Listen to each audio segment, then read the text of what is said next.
¿Qué tal amigos, amigas? Qué gusto estar nuevamente en contacto contigo a través de este medio para hablar de un tema que muchos lamentablemente no entienden a fondo, la cuaresma.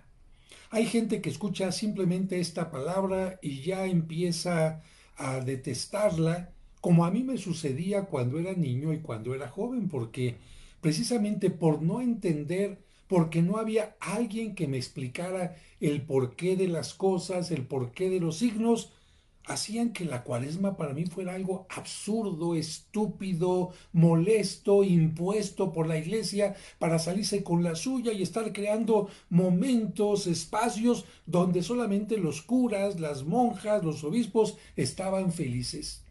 Y yo no entendía que la cuaresma es hecha para nosotros. Bueno, en aquel momento como laico y ahora como sacerdote, la cuaresma es un regalo para todas las personas. ¿Por qué? Pues porque, mira, así como el médico, el dentista, el psicoterapeuta, el psicólogo, se preocupa por nosotros cuando ve que algo no está funcionando, oiga, le duele la muela, oiga, no tiene buena digestión, oiga, parece que no está teniendo buena visión, en fin, y a través de un examen logran entender que hay un diagnóstico, que hay una enfermedad, se hace un diagnóstico y a partir de ese diagnóstico se hace todo lo necesario para que la gente resuelva el problema, recupere la salud. También la Iglesia, y Dios más que la Iglesia, quiere que esto suceda en nosotros. Dios está preocupado y la Iglesia, juntamente con Dios, están preocupados de que todos los seres humanos y particularmente los cristianos tengamos una vida sana en todos los aspectos, una vida espiritual plena que nos ayude a ser felices, que nos ayude a estar en paz con nuestros semejantes, que nos ayude a que no vivamos para el trabajo, sino que entendamos que el trabajo es importante, pero no es más importante que otras cosas, que entendamos que la diversión es buena, pero no cuando uno se divierte a costas de los demás, aprovechándose de los demás, que entendamos que la relación sexual y amorosa es buena, pero no cuando el sexo se sale de sus límites y se convierte en manipulación del otro, en uso del otro, en placeres insanos y muchas cosas más. Por esta razón, la Iglesia, particularmente en el tiempo de Cuaresma, nos dice, vamos a hacer un alto, vamos a revisar cómo está tu vida, pero al igual que cuando vas tú con el médico y le platicas, es que me está pasando esto, me duele aquí, tengo este problema de digestión, tengo estos malestares, bueno, también tú tienes que platicar con Dios a través de tu conciencia y estar expurgando, estar analizando en qué parte de tu vida las cosas no están funcionando bien. Quizás con la pareja, quizás con los hijos, con los compañeros de trabajo o contigo mismo porque ya caíste en un vicio, en una adicción, o porque tienes una relación adictiva, o porque no sabes decir que no, no sabes poner un límite. Bueno, precisamente a través de tu conciencia, Dios te va a ir indicando en dónde está el problema. Pero lo primero que se necesita es humildad. Se necesita ser muy sincero con uno mismo y no maquillar las cosas. Bueno, es que los demás son el problema, es que no soy monedita de oro, es que no les puedo caer bien a todos, es que... No, no, si uno va a empezar con eh, cosas que nos hacen lavarnos las manos de nuestras responsabilidades, de nuestras malas decisiones, de nuestras malas acciones, de nuestros pecados, no hay forma de solucionar. Es como si la persona va con el médico a ver cómo está. Todo bien, doctor. Oiga, pero es que no, todo muy bien, ¿no? Bueno, en realidad cuando uno llega a profundidad de las cosas, aparecen los males. Por eso, aunque alguien parezca que está bien, el médico le dice, vamos a hacer un examen de sangre, de orina, vamos a hacer tal o cual cosa para ver cómo está todo. Y aun cuando la gente piensa que está totalmente bien, pues de repente aparece que los triglicéridos, los azúcares o alguna cosa está mal. Y qué bueno que a tiempo se detecten las cosas, porque los problemas de salud corporal y espiritual pueden comenzar chiquitos, pero si no los atendemos, ¿qué pasa? A rato se hacen grandes. Esa falta de afecto, esa falta de diálogo hacia la pareja puede terminar en un divorcio, puede terminar en una infidelidad. Ese comenzar a dejar de ir a misa un domingo y después a lo mejor al mes volver a faltar puede convertirse en un alejamiento de Dios. Ese olvidarnos, agradecer por los alimentos que vamos a recibir, aunque sea sencillamente, Señor, gracias por esto que voy a recibir, gracias porque tengo salud para procesarlo y te pido por los que no lo tienen, te doy gracias por quienes me los prepararon. Cosas sencillas cuando se dejan de hacer, cuando se deja de agradecer porque se está despertando uno vivo, con salud, o si se despierta uno con enfermedad, con una posibilidad de encontrar la salud, bueno, cuando estas cosas se van olvidando, adiós la vida espiritual porque empieza la gente a alejarse cada vez más y cada vez más de Dios. Así que el tiempo de Cuaresma es un tiempo para ti, un tiempo que Dios te da porque te dice estoy preocupado por ti, quiero que estés de la mejor manera, si hay algo que cambiar, no te voy a rechazar, por el contrario, te voy a decir, te sigo amando, pero me gustaría que tú también te ames y que así como yo quiero lo mejor para ti, tú también quieras lo mejor para ti. Así que tiempo de Cuaresma, tiempo de análisis, tiempo de diagnóstico, tiempo de silencio, tiempo de reflexión, tiempo de acercamiento quizás a la Sagrada Escritura para encontrar dónde están las cosas mal, corregirlas y transformarnos. Y esto se llama conversión. Pasar de una etapa a otra, pero en una forma buena. Porque pues también hay conversión a la mala. Hay gente que era buena y de repente se pasa del lado de los malos. Hay gente que hizo su primera comunión con mucho cariño, mucho entusiasmo y después se alejó de la Eucaristía. No se trata de una conversión de más a menos, sino más bien de menos a más, de una etapa inferior a una etapa superior, es decir, una progresión, un desarrollo, una transformación positiva. Y alguien podrá decir, no, es que yo no estoy mal. Bueno, si no estás mal, el médico no te va a decir, ya descuídese. No, si usted está bien, mantenga la salud, siga alimentándose adecuadamente, quizás aumente un poquito el ejercicio. Si alguien en Cuaresma puede decir, yo no estoy mal, qué bueno. Pero entonces podrías preguntarte, ¿no podré estar mejor? ¿No podré mejorar algún área de mi vida?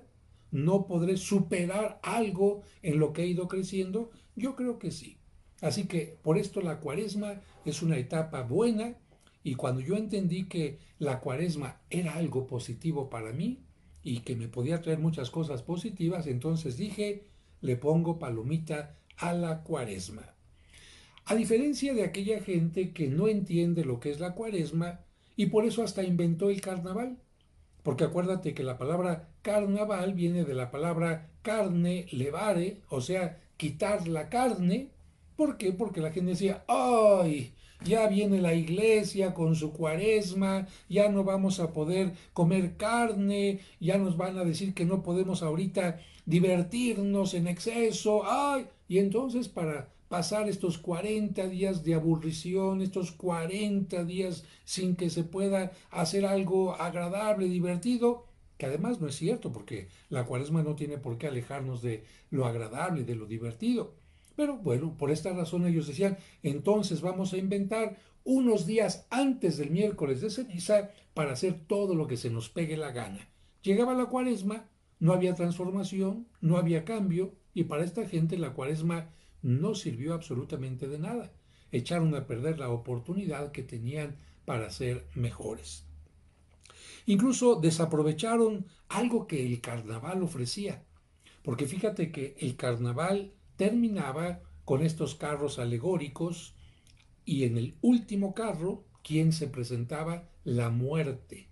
El último carro presentaba la muerte, que recordaba que esta vida, todo en esta vida tiene un límite, todo tiene un final, y por mucho que la gente se haya divertido, haya comido, haya bebido, tendrá que enfrentar ese momento, y en ese momento, pues por supuesto viene un juicio para los que somos creyentes. Y en ese momento viene ya la posibilidad de vivir con Dios para siempre, o si una persona decidió vivir sin Dios para siempre, Dios respeta su decisión. Pero bueno, regresamos a nuestro tema y voy con las preguntas que yo me hacía y que seguramente algunos de ustedes se han hecho. ¿Por qué la Cuaresma y la Pascua no tienen una fecha fija? Bueno, mira, porque estas festividades, de acuerdo a los tiempos más antiguos, se ligan al tiempo en que Moisés sacó al pueblo de Israel que estaba esclavo en Egipto, así se llamó este momento, la Pascua, y también se liga porque Cristo era judío y celebraba la libertad que había tenido el pueblo cuando salió de Egipto y le llamaba también Pascua. Esto tenía que ver con la luna y con el sol. Así que la Pascua se celebra el primer domingo de luna llena de primavera. Así que no se trata de números de días del mes, sino se trata que sea primavera.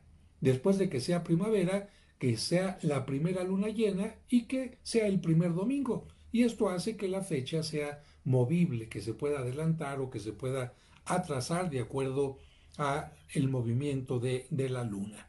Así que por esto se mueve la Semana Santa y la Cuaresma.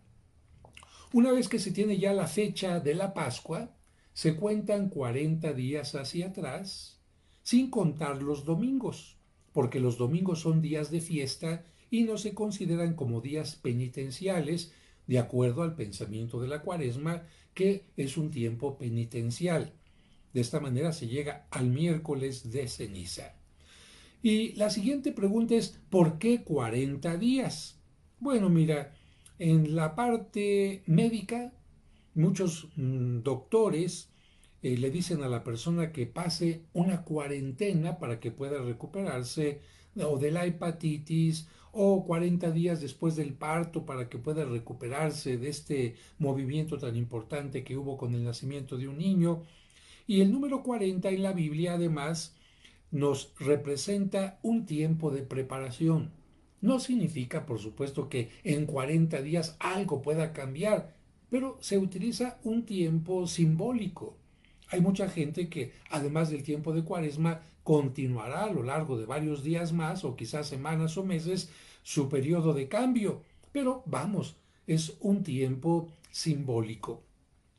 40 días duró el diluvio, 40 días y 40 noches para purificar el mundo. 40 días estuvo Moisés en el monte Sinaí para prepararse y bajar con su pueblo para conducirlo a la tierra prometida.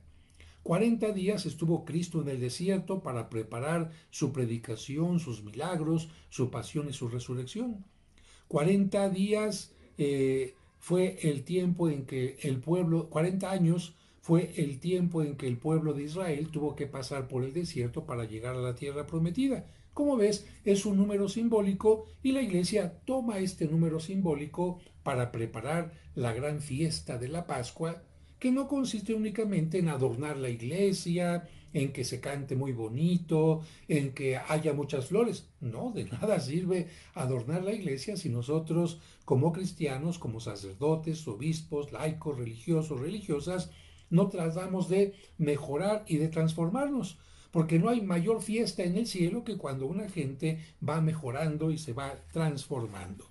Así que esta es la pregunta y la respuesta de por qué 40 días. Ahora, ¿por qué el ayuno? Ah, como que cuando escuchamos esta palabra decimos, ¿y por qué tengo que dejar de comer? ¿Que ya con eso voy a ser mejor? Pues mira, no porque dejes de comer vas a ser mejor, sino que hay mucha gente que no tiene que comer.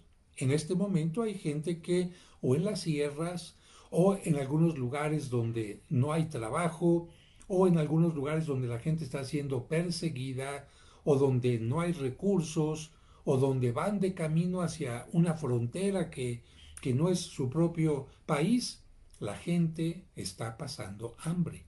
Y nosotros muy contentos comiendo muy sabroso y la iglesia dice, no, por lo menos 2 días al año te voy a pedir que te unas, no solamente espiritualmente, sino también mentalmente y estomacalmente con esa gente que no tiene que comer. Porque quizás sintiendo hambre vas a valorar a aquella gente que tiene hambre. Y te voy a pedir esto en 2 días, el ayuno. El miércoles de ceniza, que es cuando comienza la cuaresma, y el viernes santo, que de alguna manera es el día en que termina este tiempo que nos ha unido a Cristo en un ambiente penitencial, porque ya después viene la alegría de la Pascua. El ayuno nunca trata de dañar a nadie, por eso los enfermos no están obligados a ayunar. Y tampoco están obligados a ayunar a quienes están en etapa de crecimiento. Los niños no están obligados a ayunar. Está obligado el ayuno para personas no enfermas de los 18 años hasta los 59. ¿Por qué? Pues porque de acuerdo a los médicos, a los 60 años, cuando uno ya empieza a dejar cada vez más de lado la juventud y empieza a tener cada vez más achaques y tiene problemas de medicamentos y de otras cosas, pues la iglesia dice, ahí ya no te lo pido. Si tú lo quieres hacer, bueno, ya es un asunto tuyo. Miércoles de ceniza y viernes santo. Después, ¿por qué la iglesia pide que dejemos de consumir carne? ¿Acaso por comer pescado, decía yo, voy a ser una mejor persona? Si yo veía que la gente de la playa, muchos costeños, caray, muy calenturientos, muy bebedores, no estoy diciendo que todos, pero estoy diciendo que no porque la gente coma pescado, ya por eso es una mejor persona. Así que yo me preguntaba, ¿por qué? A fuerza, ¿por qué? Además, había veces que uno decía, me gusta más la carne que el pescado. Bueno, mira, esto tiene una razón. La primera razón es porque la cultura, las sociedades, las poblaciones, todas tenían origen en torno a un río o en torno a un lago. ¿Por qué? Pues porque la gente necesitamos de agua. Y la gente empezó a aglutinarse, a asentarse en los lugares donde había el elemento más preciado que necesitamos quizás para vivir, que es el agua. Porque podemos quizás quedarnos sin comer varios días, pero sin tomar agua no tantos. El agua significa vida y por esta razón la gente se asentaba en torno a ríos y lagunas y la gente que tenía recursos pues tenía animales para criar, vacas, borregos, chivos, podían tener campos de siembra también y la gente pobre que no tenía quizás alimento de los campos de siembra, ni tampoco tenía alimento de los animales de crianza, ¿qué hacía? Pues simplemente tengo hambre, voy al lago, echo mi anzuelo o también con una especie de lanza o bien carpón se dice, o bien con una red y entonces eso es lo que comía. De tal manera que el pescado era el alimento de los pobres. Y la iglesia le decía a la gente, aliméntate con los pobres, aliméntate como los pobres, únete a ellos espiritualmente y económicamente. ¿Por qué? Porque si 1 kilo de carne, vamos a decir, cuesta 100 pesos, por decir algo, 1 kilo de pescado generalmente cuesta menos de la mitad o quizás hasta menos. ¿Qué va a pasar si tú te ahorras comprando un alimento más económico, sea pescado, o sean verduras, o sea fruta, o sean leguminosas? ¿Qué va a pasar? Te vas a ahorrar. ¿Y qué vas a hacer con ese dinero que te ahorraste? Eso se lo vas a ir a entregar a un pobre, a alguien que tiene hambre, algún necesitado. Y entonces vas a estar convirtiendo tu ayuno y tu abstinencia en acercamiento al pobre, en ayuda a los necesitados, en misericordia, porque así dice incluso la Biblia. No quiero ayunos, sino misericordia. No quiero abstinencia, sino misericordia. Claro, si el ayuno y la abstinencia nos va a llevar a eso, pues por supuesto que Dios lo va a aceptar de muy buen grado. Pero por otra parte también la abstinencia tiene un elemento positivo. A ver, si tú eres papá o mamá o maestro, si un hijo te pide algo, ¿le vas a dar siempre lo que te pide? Bueno, me estás respondiendo, bueno, de acuerdo, si le sirve o no si le sirve. No, es que hay cosas que sí le sirven al muchacho, como por ejemplo, no sé, que le compres muchos pasteles o que le compres un teléfono de super lujo. Claro que le va a servir, pero es adecuado que se lo compres, lo va a valorar, lo va a utilizar correctamente, no lo vas a estar educando en una forma incorrecta de que merece todo. No, también la educación en los límites es buena. Hijo, ahorita no te puedo dar esto porque hay límites. Ahorita no es correcto. ¿Por qué? Porque hay otras cosas más importantes. Mamá, ¿me dejas ir a la fiesta? La fiesta no es mala, pero mañana tienes un examen y no puedes descuidarte ni desvelarte. Mamá, ¿me dejas comer este dulce? Hijo, claro que el dulce es bueno, pero tú tienes diabetes y no te conviene. Hay límites. Y tú cuando enseñas a los niños a que se abstengan de aquellas cosas que les hacen daño o que no son convenientes, le estás ayudando en su crecimiento. Pero te voy a poner otro ejemplo que te puede ayudar mucho a entender esto de la abstinencia. A dos personas les regalaron un caballo a cada una y cada una utilizó una forma distinta para tratarlo. Esta de aquí permitió que el caballo hiciera lo que quisiera.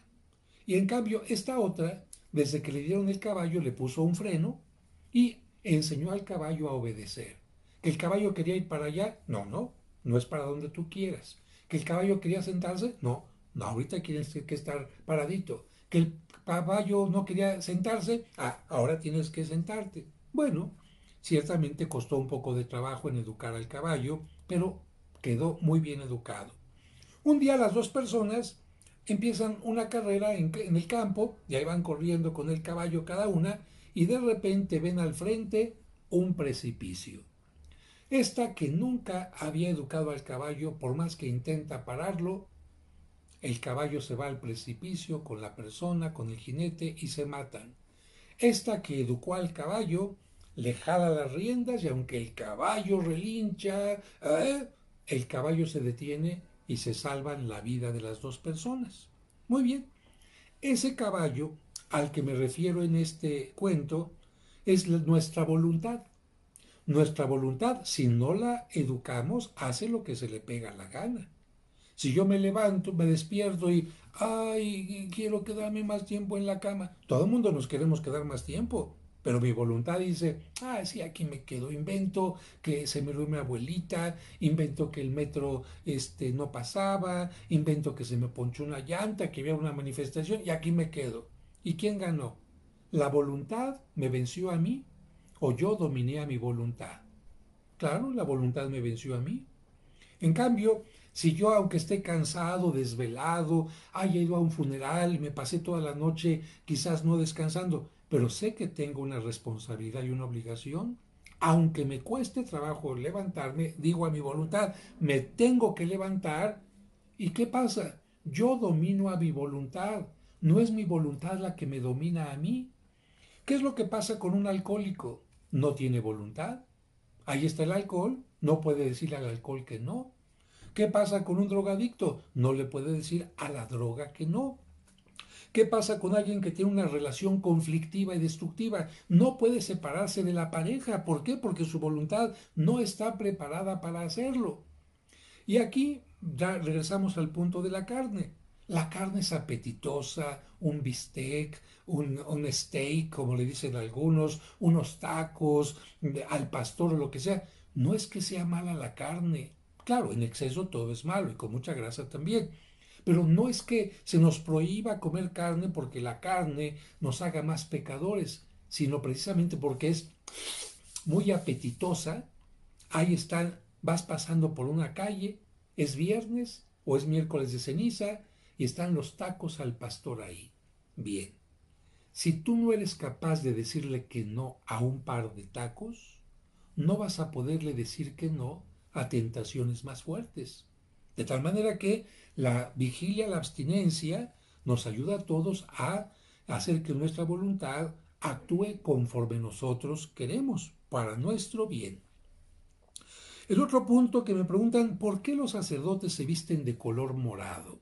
Bueno, mira, en la antigüedad la gente tenía colores en su vestimenta muy simples porque no existían colores químicos perdurables y los que existían sacados de vegetales, de animales, no eran muy duraderos, pero sí había uno que lo que pintaba no se borraba jamás. Claro que para conseguir este color era muy difícil porque había que meterse al fondo del mar, sacar unos caracolitos y a estos caracolitos especiales picarles para que sacaran una tinta que se llama púrpura y lo que pintaban en tela jamás se despintaba. Por esta razón, los emperadores tenían su túnica de color púrpura. Pero para tener una túnica, un manto de color púrpura, ¿cuántos caracolitos habían tenido que sacar del mar? ¿A cuánta gente le habían tenido que pagar? Etcétera. Era costosísimo tener una túnica así y por eso únicamente los emperadores podían tener este tipo de túnica. Ahora el morado se consigue también, o estos colores con otro tipo de elementos, pero en la antigüedad así era. Y en la Biblia se refleja algo de esto, de que no se despintaba el color púrpura, rojo escarlata. Y dice la Biblia, Señor, aunque mis pecados sean como la púrpura, tú los vas a convertir en algo más blanco que la nieve. ¿Qué nos está diciendo a nosotros esta lectura de la Sagrada Escritura? Que por muy grande que sea nuestro pecado, si nosotros estamos arrepentidos de verdad, si nosotros hacemos el proceso de conversión y le pedimos a Dios que nos perdone, Él nos va a perdonar. Por esta razón, todo el tiempo de la Cuaresma, el sacerdote, los manteles incluso, van a ser de color morado y este color se va a convertir en blanco precisamente después de que Cristo resucite para recordarnos que gracias a su resurrección, gracias a su pasión, muerte y resurrección, tuvimos y seguimos teniendo el perdón de nuestros pecados. Y la última pregunta que me dicen es por qué durante la Cuaresma no se canta el Gloria ni el Aleluya. Bueno, pues porque hay que distinguir entre los tiempos de fiesta y entre los tiempos comunes y corrientes. Si todos los días tú comieras, por decir algo, mole y la bebida que te gusta, entonces cuando fuera fiesta, ¿qué ibas a comer? Si una persona todos los días pudiera tomar caviar y champaña, y entonces un día especial, ¿qué tomaría? Ya no hay una distinción. Y por esta razón la iglesia nos dice, para que se entiendan los tiempos de fiesta en que se canta el gloria y el aleluya con mucho entusiasmo, durante este tiempo de Cuaresma vamos a quitar algunas cosas. Vamos a reducir el número de flores en la iglesia, si es posible reducir un poquito el número de flores y de luces, vamos a quitar si es posible las alfombras, si es posible en algunos lugares, vamos a tapar las imágenes tan bellas que se tengan para que no nos distraigan y nos centremos en lo más importante. También, si es posible, vamos a quitar todo lo que sea festivo y vamos a quedarnos solamente para el día de gloria, para el tiempo de Pascua, con este tiempo festivo, un tiempo de alegría. Y por esta razón se suprime totalmente el gloria y en lugar del aleluya se dice honor y gloria a ti, Señor Jesús. Y otra cosa también interesante, que aunque utilizamos todo el año un credo más grande, durante el tiempo de la Cuaresma vamos a utilizar un credo más cortito, que precisamente nos recuerda que Cristo descendió a los infiernos. Esta palabra significa inferus, lo que está abajo, inferior, el lugar de los muertos, la sepultura. Cuando se dice que Cristo descendió a los infiernos, significa que Cristo entró en una sepultura.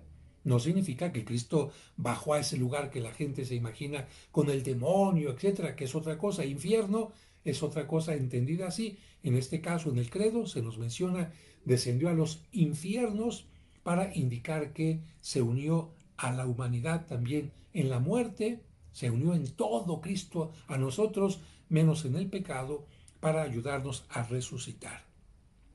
Así que yo espero que esta reflexión, esta respuesta a algunas preguntas que tú tenías te ayuden a vivir mejor una mejor cuaresma, pero recuerda que no hay absolutamente ninguna cuaresma que nos pueda ayudar si nosotros no hacemos nuestro mejor esfuerzo.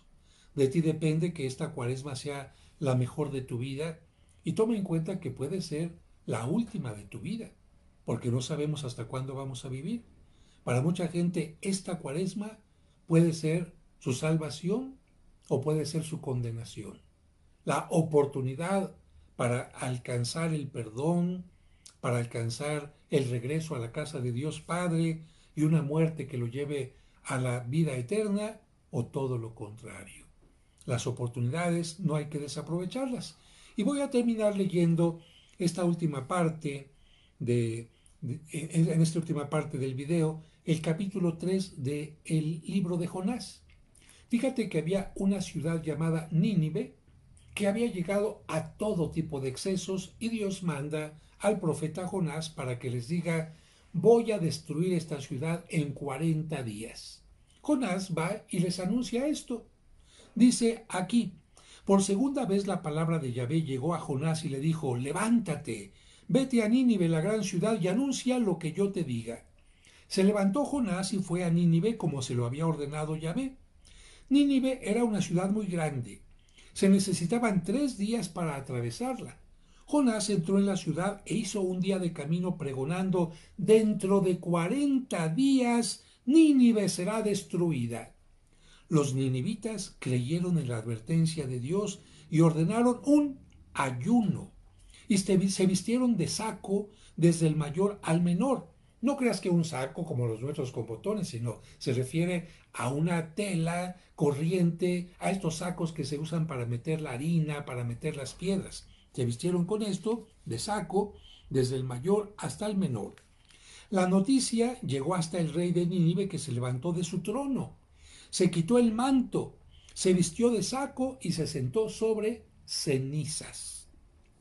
Luego hizo publicar esta orden en Nínive: hombres y bestias no comerán ni beberán nada, que se vistan de saco y clamen a Dios insistentemente, que cada uno se corrija de su mala conducta y de sus malas obras.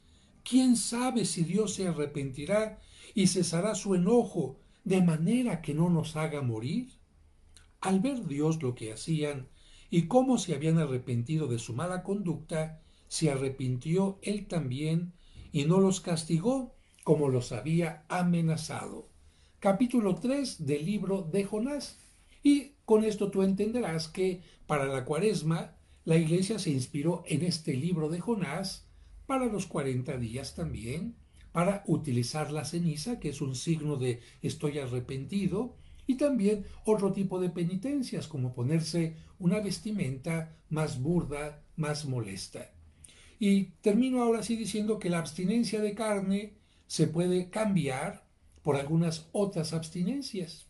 ¿Qué tal que a lo mejor dependes menos de la carne que de tu aparatito y te la pasas jugando todo el tiempo si eres niño? ¿Qué tal si juegas un poquito menos en el aparatito? ¿Qué tal si dependes mucho de andar de compras y bueno, a lo mejor te abstienes de estar comprando tanto? O eres muy chocolatera, chocolatero, ¿qué tal que dejas de comer tanto chocolate? O que a lo mejor te estás excediendo en el licor y le bajas un poco a la copita. Bueno, yo creo que ahí puedes encontrar una ayuda también para ser mejor persona. Comparte este video para que más gente conozca más acerca de la cuaresma y recuerda que si quieres que te lleguen los videos en forma automática y no te has suscrito todavía, aquí suscríbete donde está esta pestañita en esta parte donde estás viendo el video y de esta manera los videos te llegarán en forma automática. Que Dios te bendiga y hasta la próxima entrega.